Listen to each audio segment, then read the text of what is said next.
All right, Ronnie. So first of all, thanks so much for joining us on CGTN. So it's your first time joining Chinese 8-ball pool as a professional player. Yeah. So after a quick leading tonight, so how was the feeling? I felt very nervous because obviously I don't really know the game. Okay. These guys are playing every day, all the time. All right. So there's a strategy to it.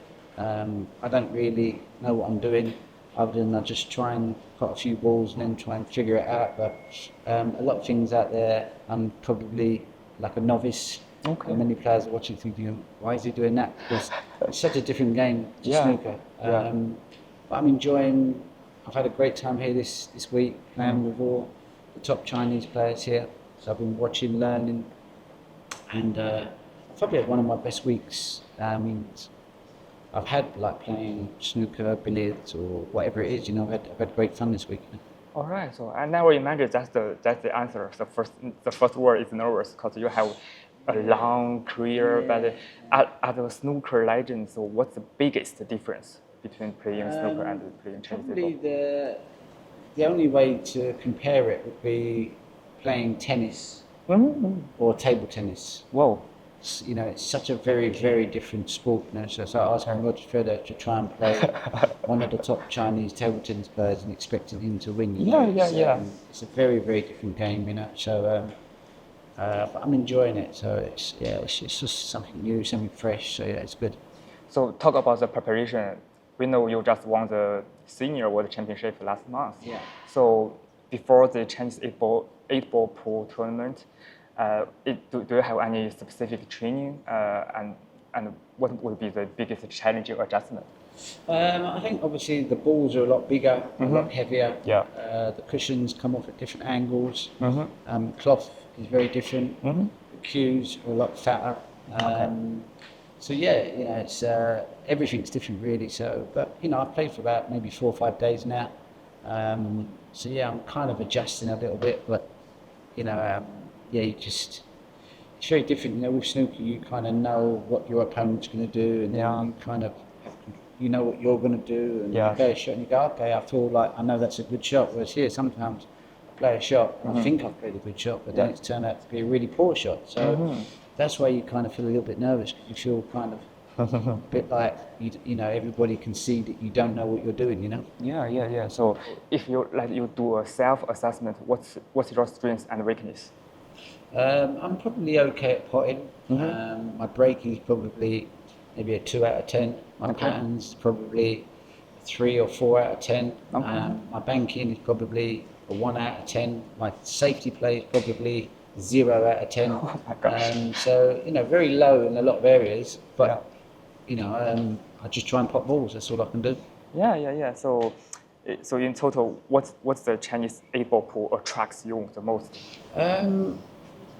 I just think I've played it before, and I played for maybe 1 or 2 weeks, and I started to get the hang of it, and I thought, okay, I could be okay at this if I played it all the time. So, I just wanted to come and see what the tournaments are like. I see a lot of the Chinese players on streaming when I'm away playing snooker. I'm always watching, and I see a lot of these guys. So to come here and meet them and play them, spend time with them, and try and learn the game, and ask questions. And, I've had a great time. Yeah. So last year you mentioned you were chasing a champion of a Chinese 8-ball pool in maybe 2 or 3 years, but after a year, you are here. Seems like there's a huge chance. So what I meant was in 3 years' time I meant full time. At the moment I'm still playing snooker. I'm enjoying my snooker, so maybe I'll do another 3-4 years of that, and then maybe when I'm 54, 55, maybe a little bit too old to play snooker, I can come here, play some Chinese pool, have some fun, relax. So that was my thinking, that it was more something I would do full time, maybe 4 or 5 years' time. So maybe no matter what the results, so how would you define this crossover journey? Just exciting, good fun, enjoying it. Like I say, I watch a lot of these Chinese guys on streaming. So to come here and meet the players, play with them, I'm like a fan of theirs. Oh. So they meet me and they're like, and I'm like, I've been watching you all the time. So I'm in awe of you. You know, I know how hard this game is, and you make it look so easy. Yeah. So for me, it's just been like I'm like a young boy meeting one of my heroes. You know. Okay, so like snooker players like Neil Robinson, like Mike Williams, and you guys have a crossover to Chinese 8-ball pool maybe, and do you think snooker players may have a nature strength on playing that? No. There's, you know, Absolutely no. You can't Yeah. play snooker and try and play pool. Wow. Impossible. So, Impossible. So in the future, how was your plan? Like training between snooker and the Chinese 8-ball pool? No, if I decide to play pool full time, I would never play snooker again. Okay. You can't do both. You can only be very good at one.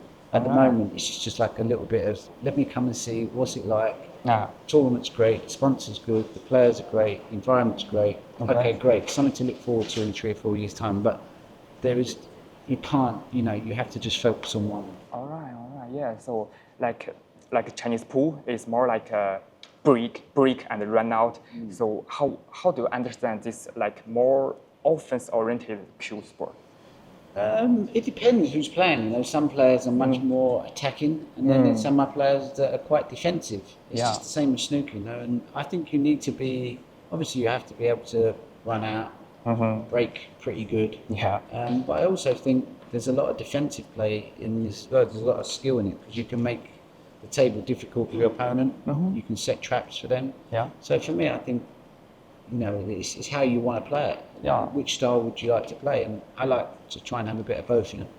All right. So in China, you know, we have like over 200 million billiards fans. Yeah. So, and the Chinese pool is going beyond China, beyond Asia, going global. So, how do you think these cue sports can do to be more international?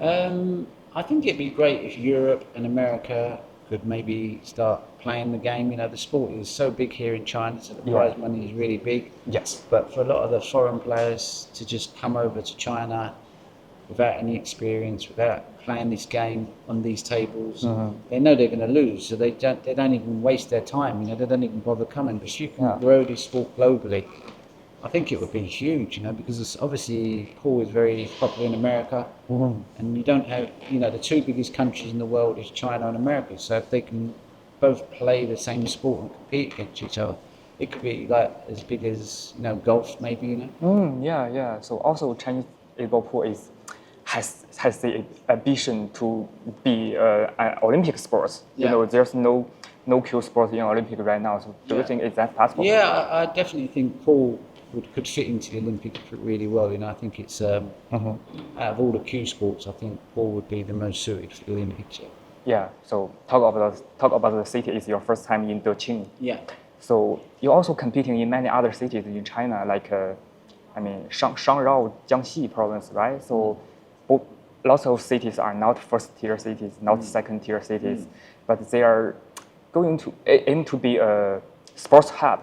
Yeah. So do you have feeling about that vibe? Yeah, I've been to many cities which are meant to be third tier, and they're some of my favourite places. You know, I've had some of my best times. Haixiang, had a great time there. Here, had an amazing time.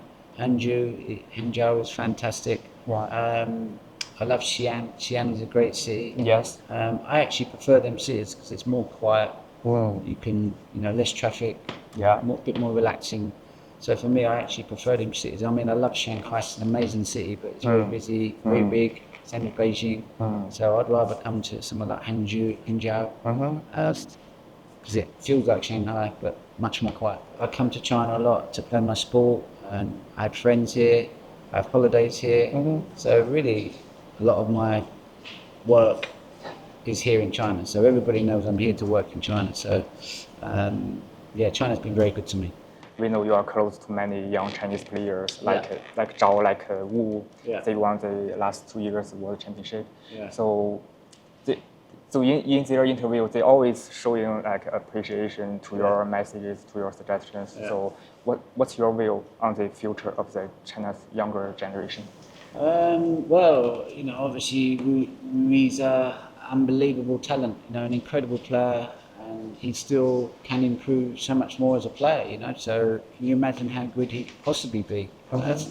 he's an amazing talent, amazing player now. But I just think so young, so he's so early in his career. So he's just going to get better and better. Zhao Jintong is an amazing player. He's always been my favourite player. Of all the Chinese players that come out, I was like, oh, this kid is very, very special. So to see him win the World Championships last year was fantastic. To see Wu Weizhou win the Championships this year was great. So you have two very young, great Chinese players kind of having this rivalry, and there's many more young Chinese players coming through. And I like to, because when I see great talent, and they don't kind of win the tournament stuff, I think they should win. Yeah. That's why I tried to speak to them. Say, look, if you try this, try that, try this, try that, it will help you become a winner. Yeah. So for me, I didn't want to see this great talent not witnessed by the whole world. So I didn't tell them much, but it was just a little bit. But sometimes a little bit is all you need. Yeah, they are so humble. Like, so finally, how would you assess Ding Junhui's role? Ding's role in China. Junhui's role. I think Ding Junhui is. I always say he's like the godfather of Chinese snooker. He was the very, very first Chinese player to come along and win and be around for a long, long time. He's had an amazing career so far, winning many, many big tournaments. He's been so consistent for maybe 20 years now. And I think Ding will always be a legend in the snooker world, probably a little bit like Bruce Lee was for karate. He was the very first Chinese snooker player to become known all around the world, and he's been a great ambassador for Chinese snooker. And I think all the young Chinese players have so much respect for Ding Junhui. So, yeah, for sure. And Ding has been amazing for snooker. Yeah, for sure. All right, gentlemen, thanks for your time. 谢谢. 谢谢. Thank you.